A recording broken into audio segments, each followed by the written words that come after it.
Hey, gun people. This video is citizen rams suspect to end police chase.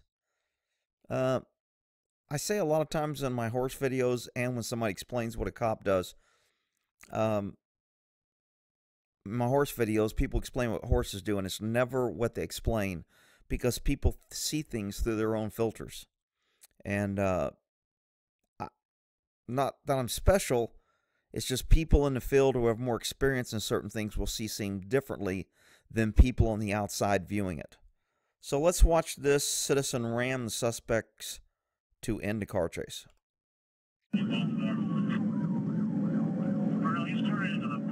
Ran a red light pretty fast there. Ran another red light. Oh. Nope. He meant to make a U-turn. He had brake fade. He couldn't make it.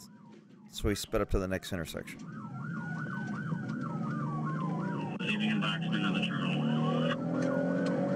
6-7, you just pulled back, headed north onto Woodward. Looks like he has a tire out as well.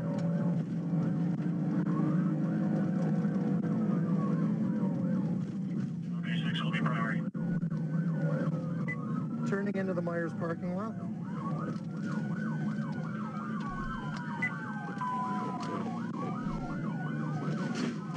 Just crashed out. Wow, good job, Van. That citizen took speedy action, saw the police, pulled right in front of him, and stopped the car, ending the police chase, saving countless lives. That's not what I saw. That's what it's being described as. I'm not sure if you guys saw that or not. Let's go back here and tell you what I saw. Okay, 6, I'll be priority. Turning into the Myers parking lot.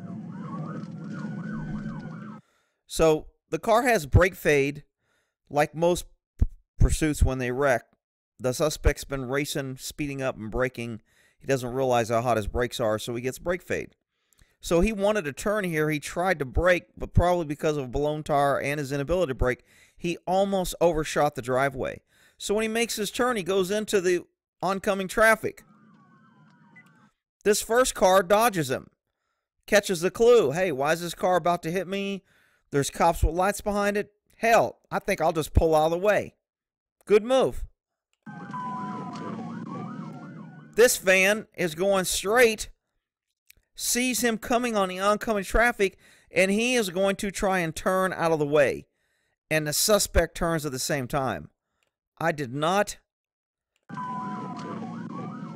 This van does not have enough time to say, I'm going to make a conscious effort to know that this car is being chased. It's not an undercover car. I know this is a bad guy. I'm going to cut them off to save people. He just doesn't have that much time. His move is purely reactionary, which is slow. If he'd have done it quicker, if he'd have stopped, he could have pulled over to the grass. But both these guys, car and police, are on this side of the lane. This car's just going to pull over the lane. Just crashed out. Now, let's talk about this great citizen who saved the day and sped into a police chase and ended it. When there's cops jumping out of cars with guns and they're chasing somebody and the car crashes, it's probably not a good idea to hang around. This driver gets out of the car and I'm just like, are you kidding me? He sees all these cops. He sees this guy just ram in front of him. He sees the cops getting out of their car with guns drawn, running up to the car, and his intelligent, common sense response is, I'm going to stand in my doorway and watch. Now, I know I'm going to have some idiot here. Rick, not everybody's as fast as you, and this happened really... Dude, this is so common sense and basic. First of all, he turned in front of the car instead of turning away from it or stopping. Then after the crash, instead of getting out of the car and beating feet away from the danger, I mean, he should have been out of his car and running this way immediately. And instead, he stands in the doorway right in front of the line of path. There's two black males in the car. Rick, why they got to be black males? Because that's what they are. Okay? Get your fucking hands up! Cop's pulling a gun. This cop has a gun out. Spectator. Wow. I'll just sit here and watch. Are you kidding me? Back up! Get your fucking hands up! Another cop with gun. This cop here is I don't know if he's new, but he's carrying his gun like he's trying to hide it behind his back and he's keeping it down, almost like he doesn't want to point it. Now, there's going to be a lot of people who say, well, he doesn't want to laser this guy. Hey, he could cover through the back windshield. He could get next to him. He could put his gun next to him. If he wanted to get in there, he could. For some reason, I'm thinking he's like, there's 1, 2, 3 cops here. I don't want to get too close. But having gun behind a leg, to me, that's a technique that I've used, like I said, many times, just as a stealth move because I didn't want the suspect to know my gun was out. I was approaching a car that was kind of hinky, and I didn't want to go out at gunpoint because I really didn't have justification. But I like, you know what? I want my gun out on this stop. I'm in a shit area. This car's loaded down with 3, 4, 5, 6 people. I don't know what I'm heading up to. There's moving around the car. I want my gun out before I get there. So I've had my leg at my side, but not on a high risk. You know, obviously these guys have ran. They've crashed. The reason for the pursuit was some sort of license plate check, and they took off. So they've endangered public. You know what? Plenty of reason to justify pointing your gun. Either have it out pointed or have it in your holster. I'm not sure why he's hiding it, but I just found that kind of odd. Up and stay there. So he wants to pull it out. When he sees this guy back up, he's paying attention, and he's like, shit, I don't want to be in a crossfire. This guy's backing up.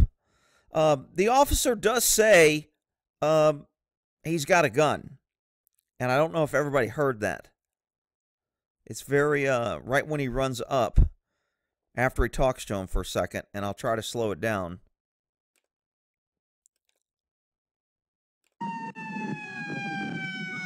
Get your fucking hands up! Back up! Get your... He said he's got a gun right there. This guy, when he says that, this guy starts pulling. It's kind of funny. This guy is handling a guy with a gun, and he takes time to look at this driver to tell him to move.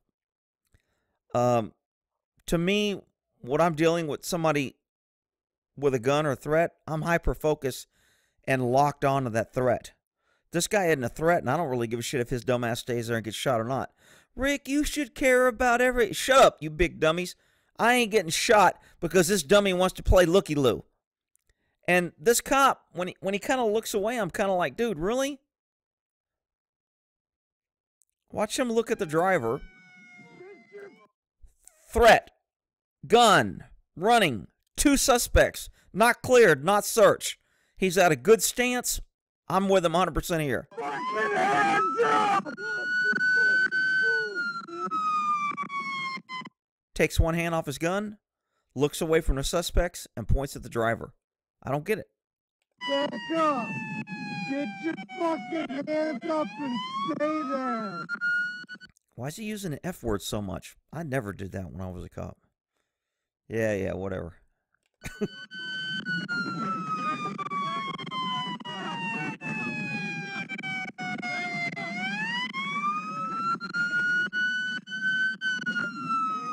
There's a gun in the car, and he puts his gun away. And what I say, there's no cops covering these other guys. This guy's way back here. This guy's still trying to hide his gun. He's reaching in a car, getting a fight with a dude. Now, I don't know the whole story. Everybody's going to be here. Well, maybe the guy put the gun on the ground. Maybe the guy threw the gun. Maybe it was a toy gun. You're right. I don't know. There's a lot of maybes. But reaching in when nobody's covering 2 guys in a car to go physical after you've already said there's a gun, and they did find a gun and drugs in the car. So I don't know if he saw the gun or he thought he saw a gun and then they found a gun later. But again, I'm just pointing out things that kind of strike me as odd, looking at this with a critical eye. If I was evaluating this for use of force or if I was evaluating this for policy or whatever, I would be asking these questions. This doesn't appear normal. This appears out of place. You know, if I had the officers, I would be interviewing them. Why did you do that? We'd watch a video. What was going through your mind here? Why did you take your eye off the suspect? Why were you worried about showing your gun? Is it a policy issue? Are you afraid that you were going to get in trouble? Did you not think your gun? Did you not think there was a threat? Did you not believe him when he said gun? So there's all kind of factors that I'd be trying to figure out if I was evaluating this, again, under use of force.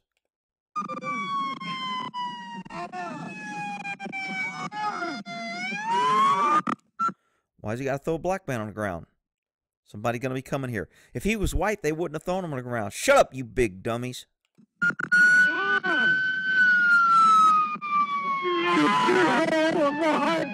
I guess they missed my memo about connect your damn siren to a kill switch, put in a car in park when you open the door. I don't understand how that, with all the videos of all the sirens interfering with officers, every officer ought to be filing a claim for being deaf with every agency, and maybe when it costs them money, the government will catch a damn clue and say, when you open the door of a car or you put your car in park, the damn siren will go off.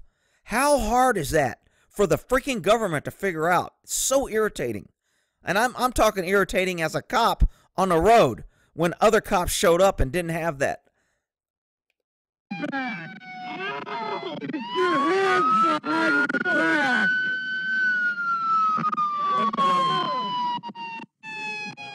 Where's Looky Loo? Is that him? Well, he backed up and created distance. Okay, that's not enough distance. He should have been out of there. But, Rick, he was involved in an accident, and according to the law, if you're involved in an accident, you shouldn't move your... Shut up, you freaking idiots! When your life's in danger, you're allowed to violate law. You're allowed to do things that aren't necessarily normal. You freakers always want to come here and start crying about stupid crap. You can actually break the law. There's a section in most states that allow you to break the law in order to avoid an accident or to prevent injury to yourself or others. You can literally break the law. Rick, you can't break the law. The law is the law, and the courts, and you can get it. Shut up. Freaking so tired of arguing with freaking idiots with one brain cell.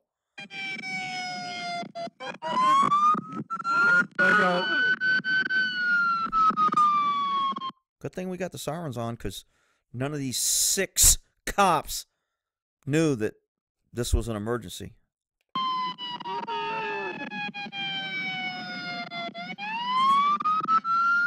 All right, I picked on these guys enough. Will and enter.